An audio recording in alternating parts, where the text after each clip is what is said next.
Y como decía, continuamos con una nueva ponencia. Hay que comentar antes que a partir de las 12:30 tenemos a los compañeros de Onda Cero Radio que van a emitir su programación en directo, el magazine a nivel provincial, donde se va a hablar de empresas, se va a hablar de emprendedores y se va a hablar de estas jornadas empresariales que comienzan hoy aquí en la ciudad de Manzanares.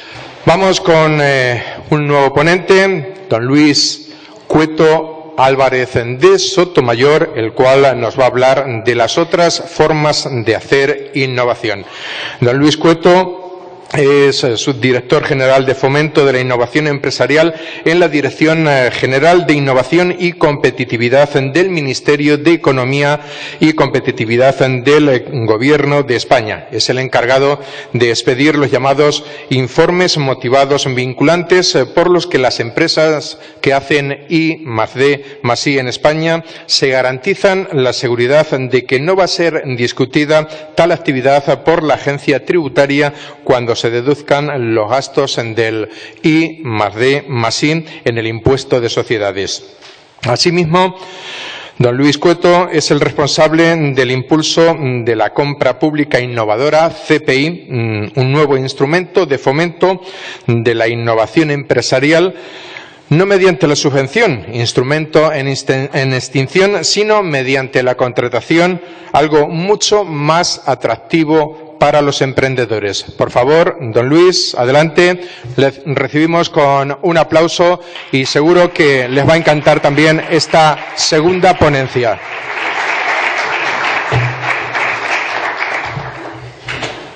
Buenos días a todos. Muchas gracias, lo primero, al Ayuntamiento de Manzanares por invitarnos a compartir con vosotros un rato. Tengo 45 diapositivas, con lo cual es amenazador. Y miedo me da que, fijándonos en los dibujos, no me hagáis caso a mí. Así que ahí queda, porque los organizadores de todo acto se ponen muy nerviosos si alguien no trae una presentación. Parece que va a improvisar cualquier ocurrencia.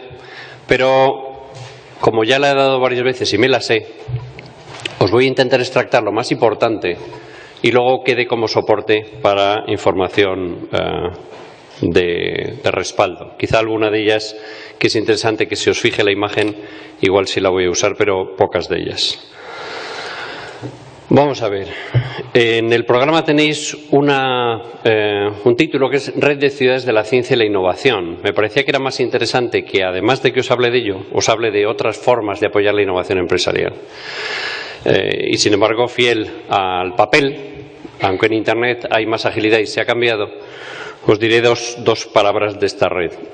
Quizá lo más relevante es que las ciudades cada vez están siendo vistas más no solo como prestadoras de servicios a los ciudadanos, limpiar las calles, recoger las basuras, iluminar o tener determinados servicios públicos pagados por los impuestos, sino que también son agentes económicos. Son agentes importantes de tirar de la innovación. Aquellas ciudades que han dado un paso al frente, que hacen algo distinto de las demás, que son agentes tractores de la innovación en su territorio, les ofrecemos la posibilidad de presentarse a unas distinciones, a unos premios que el Ministerio entrega y meterlos en una red a la que mimamos desde el Ministerio. Esa red, que ahora tiene 41 ciudades grandes, medianas y pequeñas, es paralela a otra red interesante que tiene España, que es la Red de Ciudades Inteligentes. Hay que aprovechar lo máximo y huir de lo mínimo de todas las modas que antes se llamaba modernización, luego se llamó sostenibilidad y ahora se llama smart. Si no eres smart, parece que eres idiota. Bien, aprovechemos el tirón de las modas en lo bueno que tienen y quitemos la hojarasca de la parafernalia barata, de lo que luego no tiene nada debajo. Pero es interesante aprovecharlo. Smart City es un concepto a veces que simplemente es comprar cacharrería. Creo que deberíamos huir de seguir haciendo, como en alguna comunidad autónoma, informatizando la vieja forma de enseñar, hacer rico a Bill Gates, pero no cambiar la forma de aprender. Y, por tanto, la pura compra de tabletas no significa nada, más que haces lo mismo con una tablet.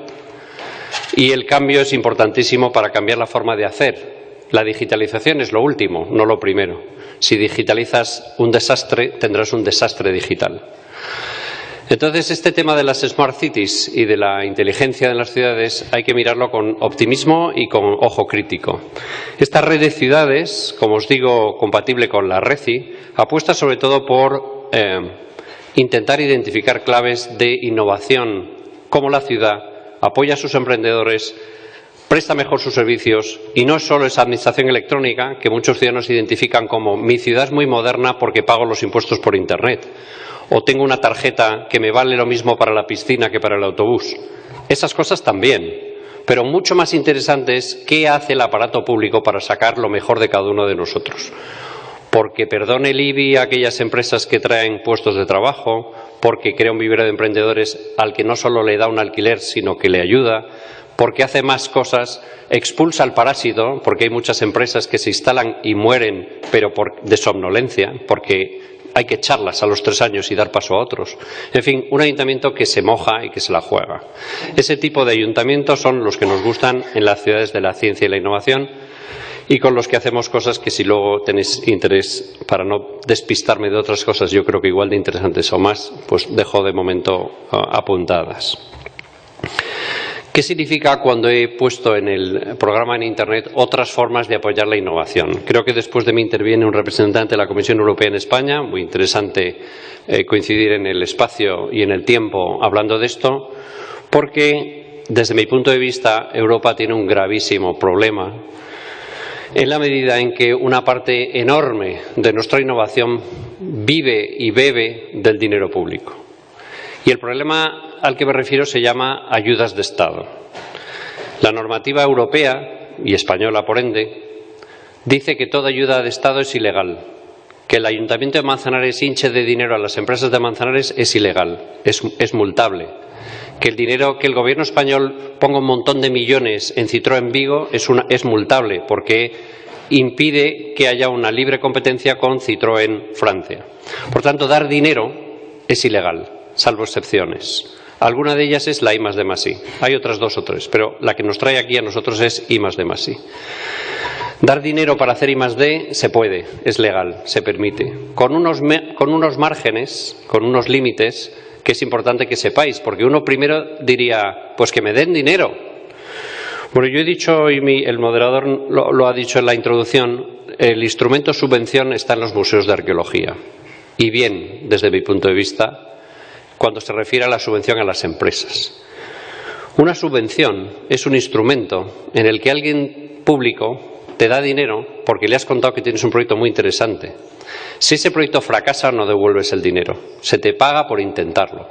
Lo cual no está mal en determinados aspectos, pero conocemos muchas empresas cazasubvenciones, que el día que se acaba el grifo de la subvención, la empresa desaparece porque vivía de la subvención. Eso es indeseable absolutamente. Es mucho más interesante darle un préstamo en las mejores condiciones que Bruselas nos deje, para que tenga el mayor estímulo del mundo en devolverte el préstamo y en que su negocio prospere. La hipótesis, y encantado de que me lo discutáis, es que todo buen proyecto tiene dinero. Todo buen proyecto tiene dinero detrás. Hay organismos públicos que financian innovación que no se gastan todo su presupuesto cada año. En el caso concreto del Estado, el CEDETI, que es el Centro para el Desarrollo Tecnológico Industrial, tiene 1.000 millones todos los años para apoyar proyectos de I+D+I. Es mucho dinero, 1.000 millones. A una media de medio millón por proyecto más o menos, algunos de 3 millones, otros de 200.000 euros. Estamos apoyando todos los días muchos proyectos en distintos sectores. ¿Por qué hay ese problema y por qué eso está suponiendo una tragedia para Europa? Porque gracias a las denuncias de los astilleros holandeses a los astilleros españoles por el tax list, la mayoría de los barcos se hacen en Corea. Es decir, o Europa empieza a trabajar de forma federal o también en esto de la innovación perderemos el tren o no lo reengancharemos el que estamos perdiendo. Eso que digo es absolutamente discutible y, por tanto, me encantará tener un ratillo de debate con alguien que tenga una visión distinta de ello. Pero frente a nuestros competidores chinos, donde las ayudas de Estado son una metáfora porque todo es Estado capitalista y las ayudas de Estado son a saco, frente a nuestros competidores estadounidenses, donde siendo el capital mayoritariamente privado, no hay la pega de las ayudas de Estado, pero hay una dejación brutal de la captación de impuestos para dejar que los ricos decidan dónde van sus impuestos, y pueden ser para I+D o pueden ser para armas nucleares o para lo que sea. Nuestros competidores juegan con reglas distintas. ¿Qué se le debe pedir al sector público europeo y español?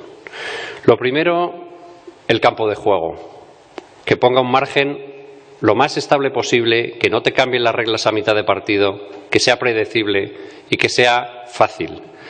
Muchas veces las empresas no queréis dinero, lo que quieren es déjame hacer las cosas, dame la licencia en 2 meses, no en 2 años. Poner un molino en el mar para producir kilovatios en Inglaterra cuesta 1 año, en España cuesta 6 años. De tiempo, ya no de dinero. Entre Marina Mercante, Costas, la Junta de Andalucía o la Comunidad Canaria, el Ministerio de Industria, Medio Ambiente, la Declaración de Impacto Ambiental, la pera limonera, cuesta 6 años poner un molino en el mar. Las empresas que tienen capital y tienen tecnología se largan de aquí, porque necesitan poner eso en el mar en 1 año, no en 6 años. Por tanto, lo primero, no dinero, sino haga usted las cosas rápido y equilibre usted el conflicto entre el ambiente tan apreciable por todos nosotros y la bandada de estorninos que está cerca de los molinos con una inyección de 300 millones de euros con esa declaración de impacto ambiental que nos cuesta 2 años obtener. Equilíbrelo usted, juéguesela, tome las decisiones, háblenos a nosotros de qué nos estamos jugando. Por tanto, el sector público tiene un elemento muy importante que es poner reglas de juego lo más fáciles posible para quien quiere emprender y tiene dinero para hacerlo. Y 2 cosas, aparte de 1000 más, pero 2 en las que yo me quiero centrar. Quien crea que la recuperación de la innovación en España pasa por más dinero público está equivocado. No vamos a salir de nuestra situación de debilidad porque le demos más dinero a las universidades, le demos más dinero a los centros de investigación públicos, le demos más dinero a los organismos de investigación. Cuanto más le demos, mejor, claro que sí. Pero el sector público tiene una vocación altruista de regalar su conocimiento. Se le paga con impuestos que genere conocimiento que mayoritariamente publica. Y quien publica regala. Quien publica no patenta. Quien publica ha hecho una oferta al mundo mundial de que ya que me han pagado con dinero público, yo devuelvo al sector público este conocimiento. Cada vez que uno investiga sobre una cosa y la publica, ya no puede protegerla para ganar dinero con ella. Yo conozco pocos funcionarios que vayan con la carterita sacándole dinero a los ingleses por una innovación que hemos hecho en España. Pocos funcionarios. Eso lo hacen sobre todo las empresas. No es muy conocido que el gasto público en I+D+I español es equivalente al alemán, el público. Solo que 4 empresas alemanas invierten en I+D+I más que toda España junta. El mundillo este de la I+D+I mueve 13.500 millones en España. 13.500 millones. 4 empresas alemanas, Bayer, Siemens, Volkswagen y Daimler-Benz, invierten en I+D+I 16.000 millones. Solo esas 4 empresas más que toda España junta. Por tanto, lo que necesitamos es que todo ese caudal brutal que creíamos que nos íbamos a hacer rico con ladrillo, porque era tonto el que no compraba otro piso porque se forraba, lo metamos en una parte en otras actividades, por ejemplo, I+D+I, que tiene un problema enorme y es que tiene riesgo, hay incertidumbre. Se dice que España no es un país que ha cultivado la incertidumbre y el riesgo. Hay algún buen ejemplo que a mí me gusta poner, donde llevamos muchos años moviendo 4.000 millones de euros con riesgo, que es el mundo editorial. Cuando uno tiene una editorial, le llegan muchos manuscritos y tiene que tomar una decisión, es decir, ¿qué publico? ¿Esto se venderá? ¿Esto no se venderá? Cuando un editor decide publicar 10 títulos, sabe que 9 van a la papelera, le van a arruinar, pero uno le va a compensar el gasto que hizo con los otros 9 y ganará dinero. Si supiera cuál es el que le va a dar dinero, mandaría la porra a los otros 9, pero no lo sabe. Y llevamos así 50, 100 años, publicando libros que no sabemos cuál será el que tenga éxito. ¿Cuántos tirones de pelos se habrán dado los que rechazaron los manuscritos de Harry Potter antes de que lo publicara a Janet Rowling, la quinta editorial a la que fue? En España llevamos años jugándonosla, editando títulos que son un desastre comercial. Pero ahí estamos, 4.000 millones cada año mueve el mundo editorial. Por tanto, la incertidumbre es un valor que hay que manejar siempre que hacemos I+D+I. Antes decía el ponente anterior que la asunción de los fracasos solo es válido en la medida que aprendas, porque alguien que se equivoca continuamente no es alguien a apreciar, es un desastre. Es interesante si aprendes de lo anterior, si no aprendes, el mercado te va a expulsar porque tendrás pocas oportunidades. Pero bien entendido de quien aprendió del anterior fracaso, triunfa la quinta, esa emulación es absolutamente razonable. Y entonces, ¿qué le tenemos que pedir al sector público, aparte de reglas, si no le vamos a pedir dinero? Dinero damos. Os digo que el CDTI tiene 1.000 millones de euros todos los años, solo que no os hace caso si le traéis un proyecto de menos de 175.000 euros de I+D+I. Existe otro organismo, ENISA, Empresa Nacional de Innovación Sociedad Anónima, que te da préstamos participativos, te acompaña en el proyecto. Si va mal, te espero, cuando te va bien me devuelves mucho, eso es, dicho de forma muy burda, un crédito participativo, y te da créditos de 60.000, 100.000, no necesitas tener tantísimo nivel de I+D+I. Pero las dos cosas que me interesa contaros, y que son las que veréis luego en las transparencias, son dos políticas que acompañan a la empresa de forma absolutamente estratégica. Uno, perdóname impuestos. Y otro, no me des subvenciones, cómpreme la innovación. El primero de ellos, perdóname impuestos, a quien no gana suficiente para pagar impuestos le parece un chiste, porque a mí qué más me da que me perdone impuestos si no pago porque no tengo ventas de impuestos de sociedades. Eso era así hasta hace poco.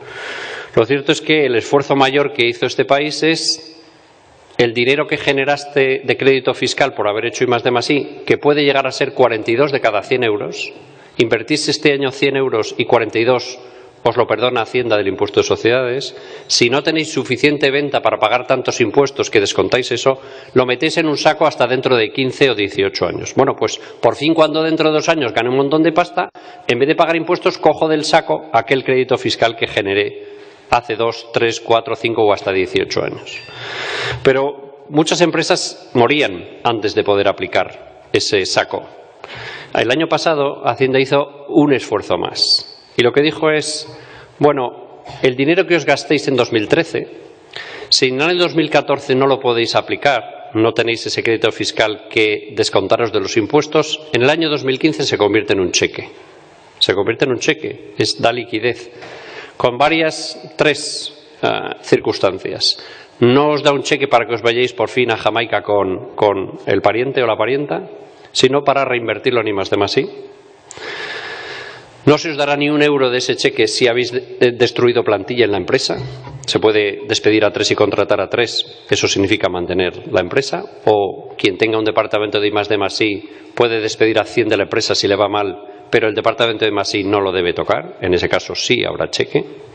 Y además, para tener la seguridad absoluta de que es I+D+I lo que estáis haciendo, se exige que se tenga un informe motivado vinculante de los que emite nuestro ministerio, al que dedicaré un par de minutos.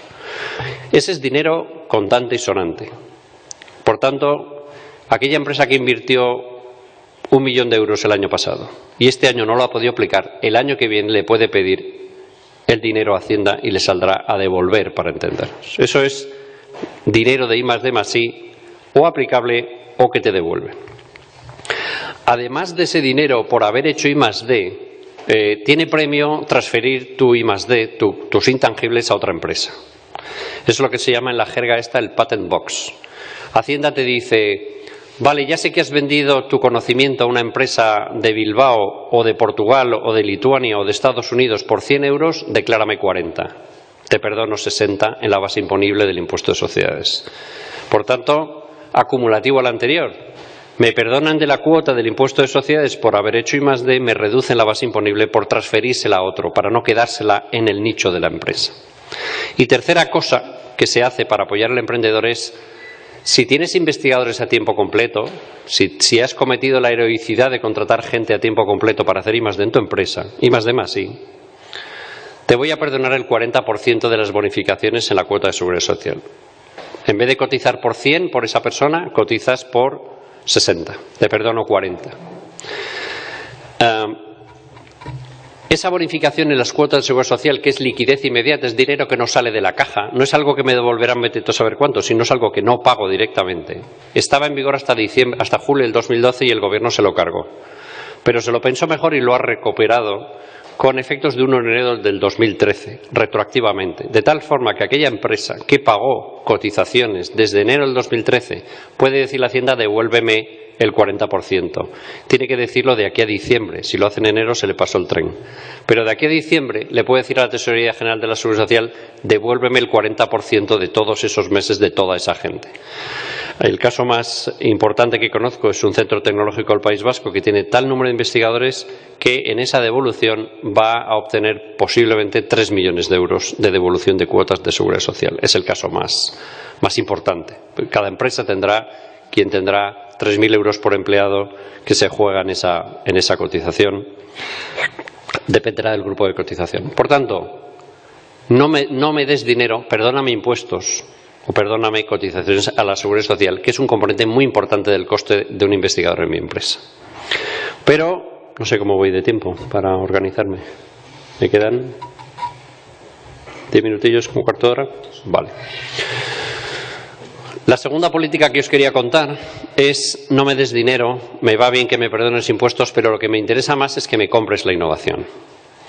Hay una constatación, no sé si buena o mala, porque los datos son los que son, de que apenas un 4% de las licitaciones que saca el sector público las obtienen empresas de otro país. Los contratos que salen en España, el 96% lo ganan empresas españolas.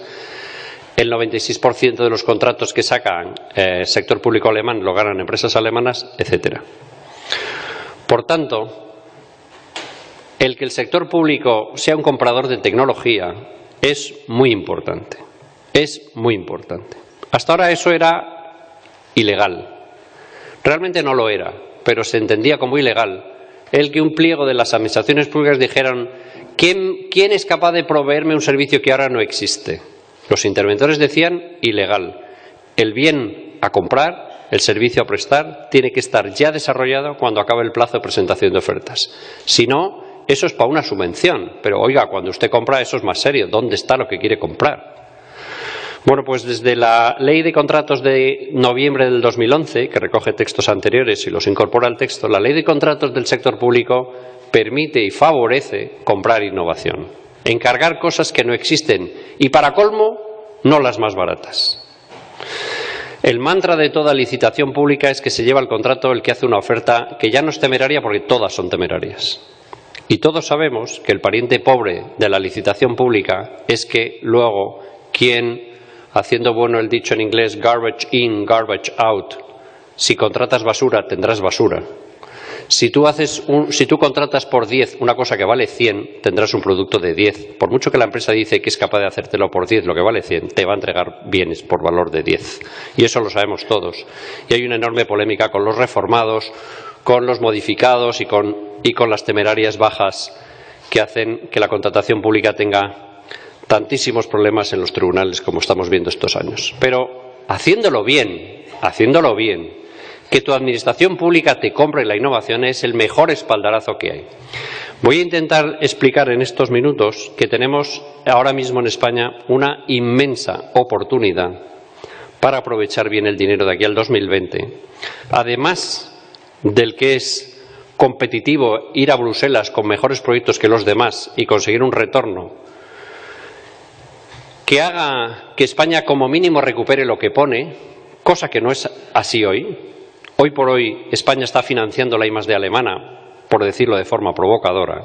Recuperamos menos de lo que ponemos. Eso es un auténtico desastre. La ambición española de aquí al 2020 es palmar menos dinero, pero no tenemos como objetivo recuperar todo lo que ponemos, porque la experiencia nos dice que eso es muy duro. Tienes que competir con grupos mucho mejores que los tuyos, porque compites con grupos de investigación alemanes, italianos, portugueses, polacos, que hacen mejores proyectos y por eso se los llevan. Y, por tanto, nuestro objetivo es traer aquí cada año en España 900 millones de euros. Ese es el objetivo de Europa 2020, recuperar 900 millones de euros cada año, 5.400 millones de aquí al 2020. Para poner cifras exactas, objetivo del Gobierno, recuperar 5.400 porque ya los hemos puesto. Pero es que además de eso, que es enormemente emocionante ver cómo España va progresando y lidera grupos en determinadas tecnologías, eficiencia energética, transportes, biotecnología, las empresas españolas están liderando grupos muy importantes. Y para un país tan pequeño como nosotros, de 40 millones, frente a países de 80, de 70, de 90 millones de habitantes, no está mal. Tenemos otra enorme oportunidad que se llama fondos estructurales. En el periodo que se acaba de abrir, que estamos a punto de firmar, esperemos que en breve, un acuerdo de asociación Reino de España-Unión Europea, España tiene la promesa de recibir 26.000 millones de euros de aquel 2020. Muchísimos más que los 5.400 que esperamos recuperar. Por supuesto que si en vez de 5.400 son 7.200, qué exitazo, porque no solo recuperaremos lo que hemos puesto, sino encima hemos traído algo de dinero de otro porque nuestros proyectos eran mejores. Y uno de ellos me interesa mucho destacar lo que es el llamado instrumento PYME, que tiene unas peculiaridades que os debo contar. Pero, sin perjuicio de que ese dinero es extraordinariamente interesante para España, es todavía muchísimo más interesante el que ya no competimos con nadie, porque nos han puesto el reto de ejecutar 26.000 millones. En la parte que a mí me afecta, que es la de I+D+I, España, por ir ya achicando espacios, como en baloncesto, tenemos 5.000 millones de euros para gastar de aquí al 2020. En regiones pobres frente a lo que es la media europea. El País Vasco y Cataluña, como son ricos, tienen muy poco dinero de fondos regionales. Castilla-La Mancha tiene mucho dinero. Andalucía tiene mucho dinero. Canarias tiene mucho dinero. Extremadura tiene mucho dinero. Y tiene un dinero, además, que ya lo quisieran los alemanes o los holandeses, porque Hacienda, que distribuye el dinero que le da Bruselas, te dice, en un proyecto que vale 100, tú pon 20, que yo te enchufo 80 de dinero europeo. Fijaros si eso se lo dicen a un holandés, que tiene que pagar los 100 a pelo de su proyecto. Aquí no.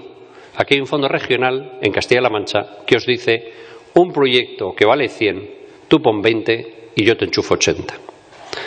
En el periodo 7-13, que ha terminado y que estamos justificando de aquí al año que viene, para que arranque el 14-20, no se permitía la cofinanciación privada. Si la Junta de Castilla-La Mancha bastante tenía con pagar sus deudas, no tenía ni el 20% que le pide Bruselas para darte el 80%. Ni siquiera el dinero porque tú lo tienes que adelantar y ya te lo devolverá Bruselas.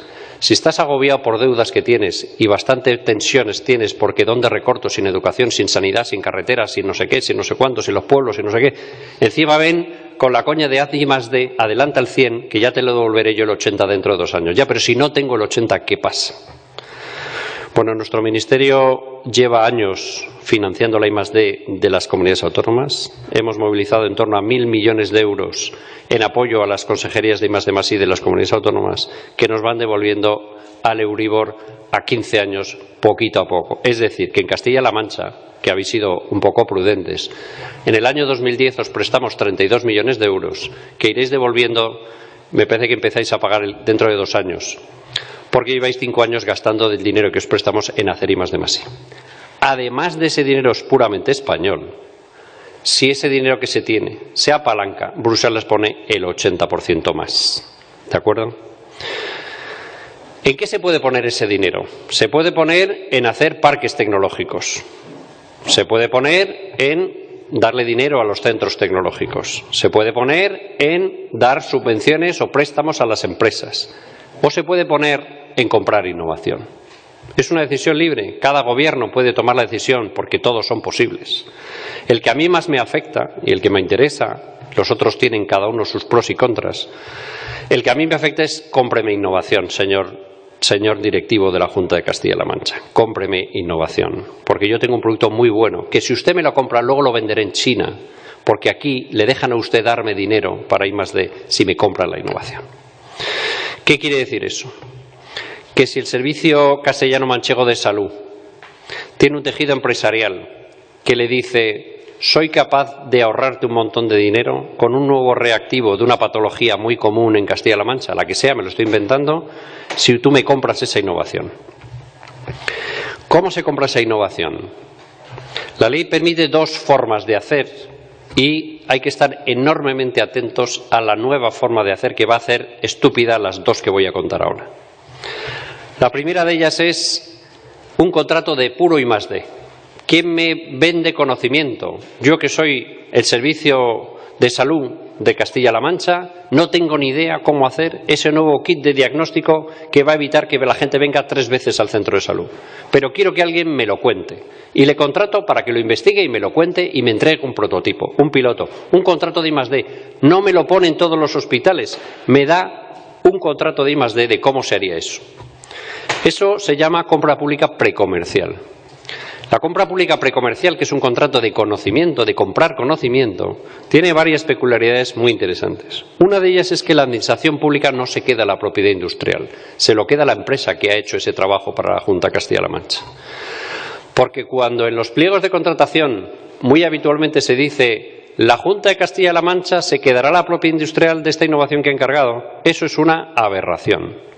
Porque los funcionarios no van vendiendo ese conocimiento a los ingleses, ni a los marroquíes, ni a los de Lisboa, y porque la empresa que tiene que aceptar esas condiciones para presentarse al contrato, una de dos, o le cobra todo el desarrollo a ese único cliente que va a tener, o le engaña, cambia un tornillo, dice que es otra cosa y lo va vendiendo por ahí, eludiendo lo que dijo el pliego. No, señor. Lo que importa aquí es que las administraciones sean tractores de la innovación empresarial, porque cuando uno ha tenido ese contrato y va por ahí diciendo vaya usted, porque la Junta de Castilla-La Mancha en un tema tan exigente como un contrato público me lo ha comprado, es que yo soy serio. Segunda característica, la compra pública innovadora debe responder a una pregunta que cambia las reglas del juego, que es no me digas lo que quieres, dime lo que necesitas. Si una administración pública dice lo que quiere y lo fija ya en el pliego de lo que quiere comprar, la innovación es cero, ya se sabe lo que quiere. Los contratistas solo pueden decir por cuánto dinero, en qué plazo, con qué garantías. Tú dime lo que necesitas y deja que las empresas digan yo lo haría así, yo lo haría así, yo lo haría así. Abre la innovación. Eso se llama especificaciones funcionales y no de producto. Y último tema, muy relevante. El precio es lo menos importante cuando uno encarga innovación. Si encima además estamos utilizando dinero europeo, hay que ser idiota para aceptar un pliego a la baja, porque devolvemos dinero a Bruselas. Si yo firmo un convenio con la Junta de Castilla-La Mancha para que compre innovación y le doy 10 millones de euros y en las licitaciones en vez de gastarse 10 se gasta 6, esos 4 me crean un problema. Pues eso lo tenemos que devolver a Bruselas. Cuando uno quiere comprar un vaso que está más que inventado, la más barata, porque sería corrupto e ilegal comprar copas más baratas idénticas que las que ya hay más baratas. Pero cuando uno quiere inventar una copa que no se rompa, ahí lo que importa es que no se rompa. Y por tanto, no la más barata, sino la que dé mejores prestaciones. En el convenio más importante que hemos firmado para arrastrar compra innovadora con el Servicio Gallego de Salud, está publicado en el Boletín Oficial de la Xunta de Galicia pliegos en los que el precio es el 5% de los criterios de adjudicación. No el 60, ni el 50, ni el 70, ni el 80, como en muchos contratos, que es puramente puro precio. No, ahí lo que importa es forma mi gente, actualízame versiones, comparte royalties si se lo vendes a los ingleses, que yo me llevaré un dinero. Creo que no debe estar lejos el momento en el que una parte de la financiación de las administraciones sea tener éxito en los retornos de aquellas invenciones que apoyaron, cuando le devuelvan royalties las empresas a las que les dieron esos contratos. No debe estar lejos. Hace ya muchos años que Indra le paga a Adif un retorno por haber vendido el sistema de navegación ferroviaria en Marruecos. El 5% lo ingresa Adif porque Indra lo vendió por ahí. El sistema de navegación que creció gracias al contrato de Adif y con Defensa llevan haciéndolo muchos años. Por tanto, nuevas formas de arrastrar la innovación desde la contratación. La administración pública no es un gran cliente, por lo menos hasta que enjuguemos el enorme agujero financiero en el que estamos, pero puede ser un maravilloso cliente de referencia. Y os voy a contar una pequeña historia. Cuando en el puerto de Málaga pusieron en la página 79 del pliego de licitación de un dique. Se permitirá mejoras y variantes en la oferta tecnológica de la cobertura exterior del muelle de abrigo del puerto de San Esteban. Esa inocua frase vale 13 millones de euros. Vale 13 millones de euros. Porque resulta que por haber patentado un nuevo sistema de hacer diques en los puertos, la forma clásica de licitar que hubiera dicho ¿quién me hace un dique con esta tecnología tan chula que tienen esta gente? Todas las demás empresas hubieran dicho impugno el contrato, porque solo esa empresa puede ofertar eso. Es ilegal que usted saque un contrato a dedo para esa empresa, porque como se dice lo que se quiere, y por tanto la empresa nos venía y nos decía, pero vamos a ver, o sea que por haber patentado estoy penalizado, no puedo nunca colocar mi cacharro. Lo hice con la política de Valencia, lo tengo patentado, es mucho mejor que los anteriores. Al tercer año no tienes que volver a echar la mitad de los bloques al muelle. No lo puedo vender.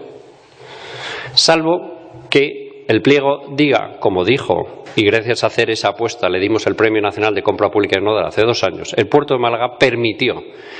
Yo licito lo de siempre, pero dejo que alguna empresa me haga otra oferta y voy yo y soy el que se arriesga, incertidumbre. El primero que lo colocáis se la juega.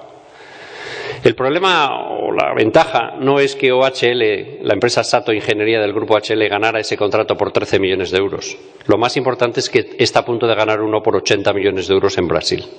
Porque si tú vas por ahí y te preguntan ¿y en tu país dónde lo has instalado? Y dices que no tienes en ningún sitio, no te hacen ni caso. España es un magnífico demostrador de tecnologías. Tenemos muchísimo dinero para esas tecnologías. Antes os decía, hay que estar atentos al siguiente contrato que se va a crear, que hoy no existe, que se llama Asociación para la Innovación, que consiste en lo siguiente. El contrato que os he dicho antes de quién me da un servicio de I+D, quién me contrata la I+D, ese contrato lo único que le garantiza a una empresa es que alguien le paga por hacer una innovación, pero las empresas no quieren fabricar un reactivo piloto para el Hospital de Toledo. Lo que quieren es venderlo a toda la Junta de Castilla-La Mancha, instalarlo en todos los hospitales. Pero eso, amigos, eso ya no es I+D, eso es un piloto. Donde está el negocio no es en hacer un piloto, que no está mal, es en venderlo luego. Pero eso ya no es I+D, eso es con tu dinero. La Unión Europea nos da muchísimo dinerito para inventar, poco dinero para comprar. Mucho dinero para I+D+I, poco dinero para implantarlo. ¿Cuál es el reto y dónde deberíamos mandar a la porra aquellos proyectos que no vengan con el pan debajo del brazo siguiente? Aquellos en los que la administración que nos trae el proyecto me dice tengo guardado dinero para comprarlo si me apoyas esta innovación. Y las empresas, ¿por qué se van a fiar de eso? Porque van a firmar un contrato que dice si esta innovación funciona, te compro 100 y te voy a ayudar con un contrato precomercial a que funcione. Te ayudo en la primera fase. Si no funciona, no te gastas un euro en fabricar algo que no va a funcionar y no te voy a comprar. Y si funciona, lo tienes vendido. ¿Por qué os vais a tirar un año a muerte haciendo una innovación? Porque si funciona, tenéis vendido 100 en un único contrato y dentro de 2 años empezáis a fabricar. O vosotros o el socio tecnológico con el que os habéis hecho. Es muy habitual en biotecnología. Una pequeña empresa, 3 chavales súper listos, con pocos recursos de infraestructura, inventan un nuevo reactivo. No lo van a fabricar, da igual. Se han aliado con la farmacéutica de turno, ellos inventan y luego lo venden a través del socio tecnológico, a la vez. Pero se tiran un año inventando porque si funciona, el negocio donde está es en la venta que ya tienen comprometida jurídicamente. Por tanto, ese contrato que está en la Directiva de Compra Pública, que España tiene hasta enero del 2016 para meter en la Ley de Contratos, eso es una enorme oportunidad para que aquellas administraciones con un pelín de cabeza y con un pelín de savoir-faire, de reserva presupuestaria de dentro de 2 años, guarden para comprar aquellas innovaciones que apoyemos. Y acabo ya de verdad. La ley de contratos tiene otro secretillo que no está nada mal, que es una cosa escondida en la disposición final quinta de las 20 y tantos que tiene la ley de contrato, que es una ley larga, que dice algo sorprendente. Dice, las administraciones públicas podrán reservar contratos a pymes innovadoras. No se pueden presentar otros, no se puede presentar una gran empresa. Se puede reservar un contrato de los primeros, de los de conocimiento, a pymes innovadoras. ¿Qué es una pyme innovadora? Nadie lo sabe. Todo el mundo dice que su pyme es innovadora y si no es tonto de no decirlo. Bueno, nuestro ministerio está haciendo un esfuerzo que esperemos culmine de aquí a un mes, que es, vamos a sacar 7.500 sellos de pymes innovadoras. En el Real Decreto 475/2014, que se publicó el 14 de septiembre en el BOE, se dice que en el Ministerio existirá un registro de empresas innovadoras, de pymes, no de empresas, de pymes innovadoras.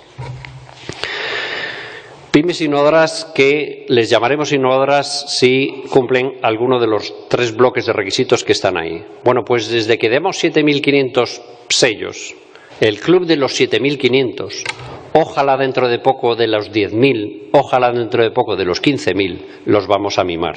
Las empresas que estén ahí las vamos a mimar, porque son innovadoras. No las 40.000 que rellenan por la cara y le dicen al INE que hacen I+D+I y no nos salen las cuentas, no hay 40.000.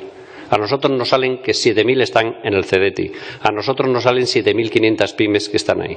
Bueno, pues vamos a dar esos sellos y vamos a abrir la posibilidad, y es una invitación a las comunidades autónomas que tienen dinerito, además del de I+D+I, del de eficiencia energética, del de TIC o del de pymes, que hagan lo imposible para que aquellas empresas que estén en los viveros se saquen el sello y si no, que se larguen.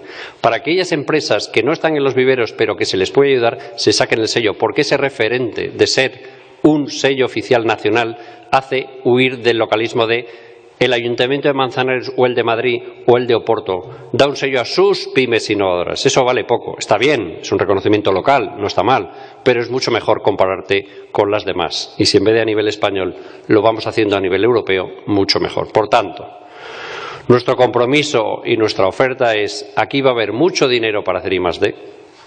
Si alguien cofinancia, si no es dinero del monopolio que no existe, va a haber mucho dinero de aquí al 2020. Aprovechémoslo. Si tenemos normativa, si tenemos talento, esperemos, y tenemos dinero, pues hay una enorme oportunidad a la que, por supuesto, estáis invitados. Muchas gracias.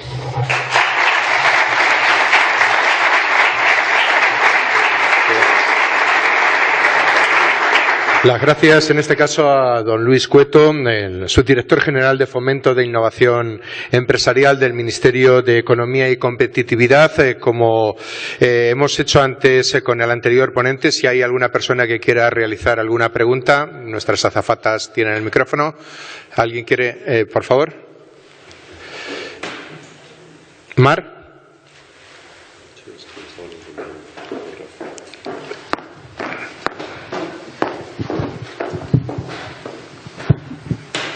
Buenos días, don Luis. Me ha parecido estupenda su ponencia sobre los asuntos de I+D y he hecho un comentario sobre el tema de las licencias, de poner cuando se va a ejecutar un proyecto o una innovación, el periodo tan largo que supone en España las autorizaciones administrativas. Ha puesto el caso de un molino en el mar, pero no tiene que irse tan lejos. Cuando hacemos un proyecto de ingeniería o de industria convencional aquí en la tierra, pues y ese proyecto están involucradas varias administraciones, es transversal, pues tenemos infinidad de problemas para concluir el trámite administrativo. Incluso se desconoce totalmente cuál es el alcance del mismo hasta que se va produciendo la propia presentación de documentos. ¿Hay algo en la Comunidad Europea o algún tipo de mesa de trabajo de hacer algún tipo de declaración súper responsable o que al final se puedan agilizar los trámites para ejecutar cuanto antes los proyectos? Proyectos europeos que obliguen a los Estados a ser más eficientes no los conozco. Que cada vez está más en boga en la medición de cargas administrativas cada vez que hace una normativa y eso qué efectos va a tener en los ciudadanos, cuánto les va a costar a las empresas, mida usted lo que esto va a costar, sí existe. España tiene un inmenso problema de tramitología concatenado. Cada administración es ineficiente por sí misma, pero cuando se junta con varias es el colmo. Entonces yo creo que eso es un reto de este país, que no nos tiene que venir Europa a decir nada. Es nosotros que seamos capaces de darnos normas más sencillas y, desde luego, una reflexión importante sobre la oferta de empleo público paralizada desde hace 10 años. Se pide que las administraciones públicas no intervengan, salvo cuando hay un desastre y todo el mundo mira a quién dio el permiso. Hay un exceso de vigilancia mutua para el peor de los casos. Es decir, todo el mundo se pone en lo peor para que nadie te pille. Y ese ponerse en lo peor y pedirte 800.000 papeles y además la tirita y además la ventilación y además no sé qué, es para ponerse en lo peor. ¿Por qué? Porque como a mí me es gratis ponerme en lo peor y como pase algo, alguien me va a decir por qué incumpliste el Real Decreto 323/23 apartado 2 que pedía la ventilación de no sé qué, pues voy yo y lo pido. Por tanto, es un tema de cultura, es un tema de cultura administrativa, es un tema de que esa declaración responsable de la empresa valga a todos los efectos para eximir de responsabilidad al funcionario que le valió esa declaración responsable y cargue con la empresa que lo hizo de forma impune. Pero a la que es responsable, déjele funcionar un año antes. Entonces yo creo que necesitamos buenos ejemplos, buenas prácticas, que ojalá alguien del público nos la pudiera ilustrar, de esto está funcionando con una permisología ligera, con un nivel rápido de instalación, porque eso no cuesta dinero, eso no es un tema que Bruselas nos tiene que autorizar, es un tema de eficiencia interna nuestro. ¿Le vale al ayuntamiento que necesita 8 meses para dejar que un innovador ponga un badén nuevo en sus calles, por si acaso alguien se da una torta y se le rompen las botellas de vino en el bache que dio?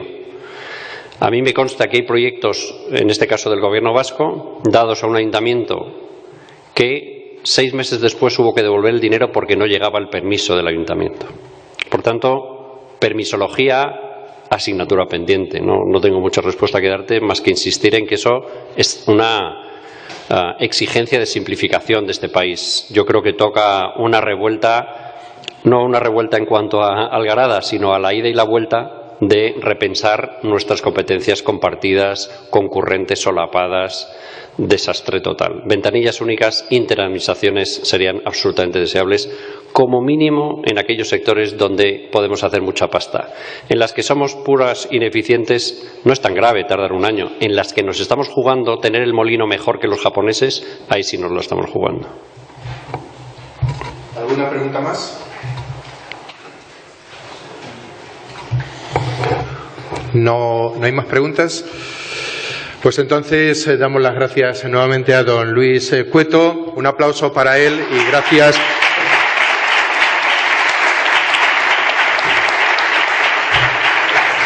Gracias por esa ponencia en la cual también hemos aprendido cosas importantes para los emprendedores, para la empresa, las otras formas de hacer innovación.